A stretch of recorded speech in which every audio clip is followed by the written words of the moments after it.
ఇది వంశపారంపరంగా అనడం కంటే కూడా కొన్ని జెనెటిక్ డిసార్డర్స్లో స్ట్రోక్స్ ఆర్ వెరీ కామన్ అనమాట. కొన్ని అంటే స్ట్రోక్ ఎందుకు వస్తుంది, ఎవరికి వస్తుంది, ఎప్పుడు వస్తుంది అని చెప్పడము ఎవరి తరం కాదు. కానీ there is a concept called risk factors. Risk factors ఏమంటామంటే స్మోకింగ్ ఫర్ ఎగ్జాంపుల్, ఆల్కహాలిజము, ఎక్కువ ఆల్కహాల్ తీసుకునే వాళ్ళు, ఎక్కువ స్మోక్ చేసేవాళ్ళు, అసలు స్మోకింగ్ చేయకూడదు.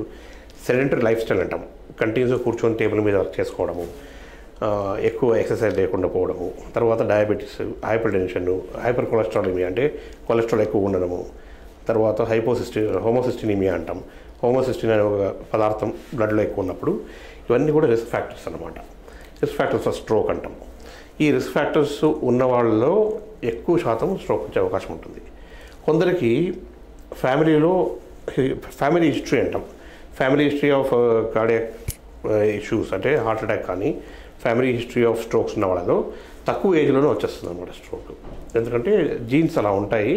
సో దానివల్ల కొన్ని చేంజెస్ జరిగి రక్తనాళాలు బ్లాక్ కావడం కానీ, రక్తనాళాలు రప్చర్ కావడం కానీ, హెమరేజిక్ స్ట్రోక్ కానీ లేక ఇస్కెమిక్ స్ట్రోక్ కానీ వచ్చే అవకాశాలు ఉంటాయి. సో రిస్క్ ఫ్యాక్టర్స్ ఎలా ఉంటాయంటే స్మోకింగ్ వర్సెస్ నాన్ స్మోకర్స్. అంటే 100 మంది స్మోకింగ్ చేసేవాళ్ళు ఉన్నారు, 100 మంది నాన్ స్మోకర్స్ ఉన్నారు. మరి ఈ 100 మందిలో ఒకరికి స్ట్రోక్ వస్తే అంటే అమాంగ్ ది నాన్ స్మోకర్స్ ఇక్కడ 8 మందికి స్ట్రోక్ వస్తుంది. అంటే 8 times మోర్ రిస్క్. స్మోకింగ్ వల్ల 8 times మోర్ రిస్క్ ఉందన్నమాట. అలాగే hyper tension, non hyper tensive population మధ్యలో చూసుకుంటే 2.5 to 3 times ఎక్సెస్ స్ట్రోక్ వస్తుంది హైపర్ టెన్షన్ ఉన్న వాళ్ళలో. లేని వాళ్ళలో కూడా రావచ్చు అంటే రావచ్చు. అంటే మల్టీ ఫ్యాక్టోరియల్ అనమాట. So many factors ultimately lead to the disease. So దానివల్ల ఏంటంటే బీపీ ఎక్కువ ఉన్న వాళ్ళలో స్ట్రోక్ వచ్చే అవకాశాలు ఎక్కువ ఉంటాయి.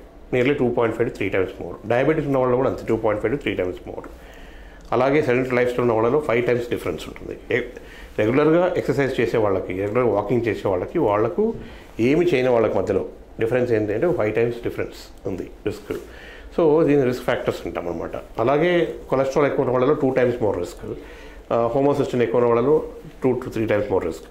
కానీ ఈ రిస్క్ ఫ్యాక్టర్స్ అన్నీ ఒక మనిషిలో ఉన్నాయనుకోండి, smoking, alcohol, hyper tension, diabetes, మనం మామూలుగా ఏమనుకుంటాము, ఇవన్నీ యాడ్ అవుతాం అనుకుంటాం. యాడ్ కావు, మల్టిప్లై అవుతాం అనమాట. Suppose is a smoker, 7 times more risk.